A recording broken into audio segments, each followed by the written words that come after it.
исламдын 3-чү түркүгү болуп зекет берүү. Аллах Таалам парз кылган байларга, колунда барларга, кедейлерге Аллах бөлүп берген байлык менен бөлүшүүнү. Аллах Таалам Куранда Зарият сүрөсүнүн 19-аятында айткандай: "Ва фи амвалихим хаккун лиссаили вал махрум." Алардын акчаларында, мал мүлкүндө суроочулардын жана муктаждардын үлүшү бар деген. Маарис сүрөсүндө 24-25 аяттарында: "Фи амвали хаккун ма'лум лиссаили вал махрум." Алардын акчаларында белгилүү өлчөмдө акы бар. Алар кимдерге? Муктаждарга, суроочуларга. Мындайча айтканда, зекеттеги чыккан акча важип зекет. Кээ бирлер чаташып ойлойт окшойт. Мустахаб, садака деп, кээ бирлер мечитке берип салат экен, медресеге берип салат экен, көпүрө курууга берип салат, жолго берип салат, кайрымдуулук фондко берип салат.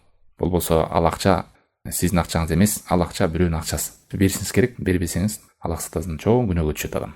Ал бирөөнүн акчасы. Ошондуктан ал акчаны чын жүрөгү менен, ниети менен сүйүнүп бериш керек.